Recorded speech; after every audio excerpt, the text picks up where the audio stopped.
अस्सलाम वालेकुम गाइस, यकीनन आप लोग अच्छे होंगे, बेहतर होंगे। आज हम अपने एक नेक्स्ट वीडियो की तरफ जाते हैं जो कि टॉपिक है मॉलिक्यूल और उसके टाइप्स की तरफ चलते हैं। तो आते हैं मॉलिक्यूल को डिस्कस करने की। सबसे पहली बात यह है कि मॉलिक्यूल होता क्या है। अगर कोई भी एटम या फिर अगर हम बात करें ग्रुप ऑफ एटम्स की, ग्रुप ऑफ एटम्स, एटम या फिर ग्रुप ऑफ एटम्स या फिर कोई भी कंपाउंड, सो एनी एटम या ग्रुप ऑफ एटम्स या फिर कंपाउंड जो फ्री एग्जिस्ट करे, आज़ाद रहे। कोई भी एटम फ्री एग्जिस्ट करे, group of atom free exist करे या फिर कोई भी कंपाउंड फ्री एग्जिस्ट करे, तो इसी फ्री एग्जिस्टेंस की वजह से उन्हें हम क्या नाम देंगे? मॉलिक्यूल का नाम देंगे।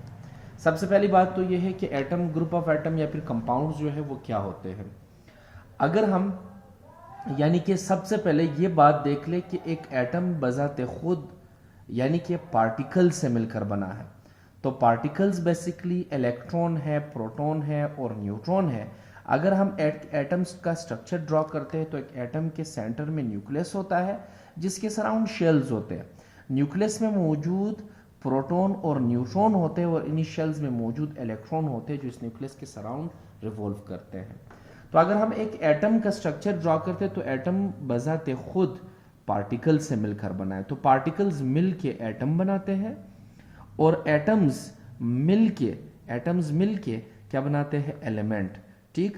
तो अगर हम एक एटम की डेफिनेशन करें तो atom is the smallest particle of an element which shows the property of that element, यानी वो छोटा जर्रा जो इस एलिमेंट का सबसे छोटा जर्रा होगा और उस एलिमेंट की तमाम प्रॉपर्टीज शो करने वाले बेसिकली यही एटम्स होते हैं। फिर ऐसे दो या दो से ज्यादा एलिमेंट, जैसे कि फॉर एग्जांपल हाइड्रोजन एक एलिमेंट है, ऑक्सीजन एक एलिमेंट है। अब ये दो एलिमेंट आपस में मिलेंगे तो ये बेसिकली वाटर बनाएंगे जो कि कंपाउंड है। तो दो या दो से ज्यादा एलिमेंट का आपस में मिलना क्या बनाते हैं? कंपाउंड। लेकिन याद रखिए, अब ये वाटर मॉलिक्यूल यानी कि ये वाटर कंपाउंड अगर है तो इसको हम दूसरा नाम मॉलिक्यूल देते। क्यों? क्योंकि वो कंपाउंड जो फ्री एग्जिस्ट करे वो मॉलिक्यूल कहलाए जाते हैं।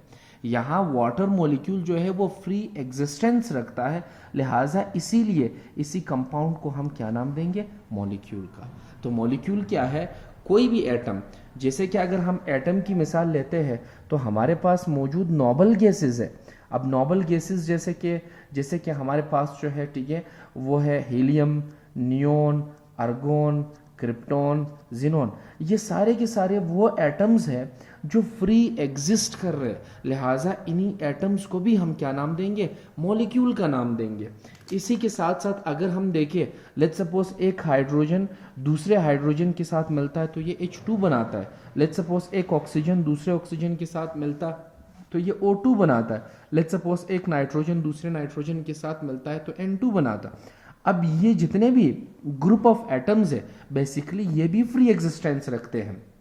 तो इनका फ्री एग्जिस्टेंस होना, बेशक ये ग्रुप ऑफ एटम्स है तो ग्रुप ऑफ एटम हो या फिर कंपाउंड हो, ठीक है, कंपाउंड हो, एटम्स हो या फिर ग्रुप ऑफ एटम्स हो, इनका फ्री एग्जिस्ट करना, आज़ाद रहना, इंडिपेंडेंट रहना क्या कहलाया जाएगा? मॉलिक्यूल कहलाया जाएगा। तो हम मॉलिक्यूल की डेफिनेशन कुछ यूं करेंगे कि an atom, group of atom और a compound that exist freely is called a molecule. तो अब हम मॉलिक्यूल के टाइप्स की तरफ चलेंगे। तो मॉलिक्यूल को हम मुख्तलिफ बेसिस पे, इनको मुख्तलिफ टाइप्स पे डिवाइड करते हैं। सबसे पहले नेचर के लिहाज से हम मॉलिक्यूल को दो टाइप्स में डिवाइड करेंगे। एक हमारे पास है होमो एटॉमिक मॉलिक्यूल और दूसरा हमारे पास है हेट्रो एटॉमिक मॉलिक्यूल। जैसे कि हम जानते हैं कि होमो का मतलब है सेम और एटॉमिक का मतलब है एटम्स, यानी कि वो सारे के सारे मॉलिक्यूल जो सेम एटम्स पर मुश्तमिल हो। ठीक है, अ मॉलिक्यूल वो मॉलिक्यूल दैट कंसिस्ट ऑफ वो मॉलिक्यूल जो मुश्तमिल हो किस चीज पे? Molecule that consist of same atoms, वो मॉलिक्यूल जो एक जैसे एटम्स पर मुश्तमिल हो उसे हम होमोएटॉमिक मॉलिक्यूल कहेंगे, जैसे कि H2 है, N2 है या फिर O2 है। देखो सेम एटम्स पर मुश्तमिल है, वो मॉलिक्यूल जो सेम एटम्स पर मुश्तमिल हो उसे हम होमोएटॉमिक मॉलिक्यूल का नाम देंगे। इसी तरह हेट्रो का मतलब है डिफरेंट और एटम का मतलब है यानी एटम्स, तो वो मॉलिक्यूल जो डिफरेंट एटम्स पर मुश्तमिल हो, मुख्तलिफ एटम्स पर मुश्तमिल हो, जैसे कि हम बात करेंगे H2O की, वाटर की, जैसे कि हम बात करेंगे C6H12O6 की, ग्लूकोज की। तो अगर हम इस पे गौर करें तो ये मुख्तलिफ एटम्स पर मुश्तमिल है, ठीक है। वो मॉलिक्यूल जो मुख्तलिफ एटम्स पर मुश्तमिल हो उसे हम हेट्रोएटॉमिक मॉलिक्यूल कहेंगे। तो डेफिनेशन हम इसकी कैसे करेंगे, अ molecule that consist of different atoms, वो मॉलिक्यूल जो मुख्तलिफ एटम्स पर मुश्तमिल हो उसे हम क्या कहेंगे, हेट्रोएटॉमिक मॉलिक्यूल। इसके बाद अगर हम साइज के लिहाज से देखें तो फिर मॉलिक्यूल दो टाइप के हैं। एक हम नाम देंगे माइक्रो मॉलिक्यूल साइज के लिहाज से, और एक को हम नाम देंगे मैक्रो मॉलिक्यूल, मैक्रो मॉलिक्यूल। तो एक माइक्रो मॉलिक्यूल है और दूसरा मैक्रो मॉलिक्यूल। वो molecule, a molecule that has, micro का मतलब है यानी कि स्मॉलर साइज, ठीक है। वो मॉलिक्यूल जिसका साइज छोटा हो उसे हम माइक्रो मॉलिक्यूल कहेंगे। जैसे कि फॉर एग्जांपल अमाइनो एसिड्स है तो these are micro molecule. Amino acids मिल के फिर प्रोटीन बनाते हैं तो प्रोटीन हमारे पास क्या होंगे, वो मैक्रो मॉलिक्यूल होंगे, प्रोटीन मैक्रो मॉलिक्यूल होंगे। इसी तरीके से अगर हम बात करेंगे ग्लूकोज की, तो ग्लूकोज बेसिकली क्या है, माइक्रो मॉलिक्यूल है, लेकिन ग्लूकोज मिल के क्या बनाएंगे, ग्लाइकोजन या स्टार्च बनाएंगे, तो ये मैक्रो मॉलिक्यूल है। तो छोटे मॉलिक्यूल जिनका साइज छोटा हो they are called micro molecule, जिनका साइज लार्जर हो, बड़ा हो, तो उनको हम क्या कहेंगे, मैक्रो मॉलिक्यूल। मैक्रो का मतलब है हैविंग लार्जर साइज, और molecule a molecule having larger size are called macromolecule, a molecule having smaller size are called micromolecule। इसके अलावा हम बात करेंगे एटमॉसिटी। बेसिकली एटमॉसिटी का मतलब है नंबर ऑफ एटम्स। मोनो यानी एटमॉसिटी के लिहाज से हम मॉलिक्यूल को 3 हिस्सों में डिवाइड करते हैं, mono atomic molecule, di atomic molecule या पॉली एटॉमिक मॉलिक्यूल। मोनो का मतलब है वन, एटॉमिक का मतलब है एटम, वो मॉलिक्यूल जो सिर्फ और सिर्फ एक एटम पर मुश्तमिल हो, जैसे कि हीलियम है, जैसे कि नियोन है, जैसे कि आर्गोन है। नोबल गैसेस की हम बात करें तो ये वो मॉलिक्यूल है जो सिर्फ और सिर्फ एक एटम पर मुश्तमिल हो। वो मॉलिक्यूल जो एक एटम पर मुश्तमिल हो उसे हम मोनो एटॉमिक मॉलिक्यूल कहेंगे। इसी तरीके से डाई का मतलब है 2 और एटॉमिक का मतलब है atoms. A molecule that consist of 2 atoms, वो मॉलिक्यूल जो 2 एटम्स पर मुश्तमिल हो, जैसे कि हम बात करेंगे H2 की, हम बात करेंगे N2 की।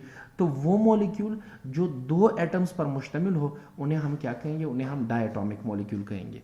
इसी के साथ साथ अगर हम बात करेंगे पॉली एटॉमिक मॉलिक्यूल की, so these are such molecules, a molecule that consist of more than 2 atoms, that consist of more than 2 atoms. वो मॉलिक्यूल जिसमें 2 एटम से ज्यादा पाए जाए उसे हम कहेंगे पॉली एटॉमिक मॉलिक्यूल। जैसे हम बात करेंगे H2O की, 2 हाइड्रोजन है, 1 ऑक्सीजन है, तो 2 से ज्यादा है।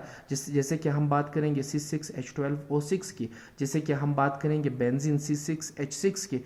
तो वो मॉलिक्यूल जो 2 से ज्यादा एटम पर मुश्तमिल हो, पॉली एटॉमिक मॉलिक्यूल, जो 2 एटम पर मुश्तमिल हो, डायटॉमिक मॉलिक्यूल।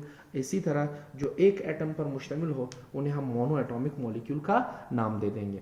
तो यहाँ तक हमारा टॉपिक जो कि मॉलिक्यूल और साथ साथ उसी के टाइप्स के हवाले से तक कंप्लीट हो जाता है। एंड होप सो आप लोग को समझ आ गया होगा। फॉर फर्दर इंफॉर्मेशन इंशाल्लाह if you have the questions so you can ask, हम उसी को इंशाल्लाह एक नेक्स्ट वीडियो में ज़रूर डिस्कस करेंगे। Thank you so much.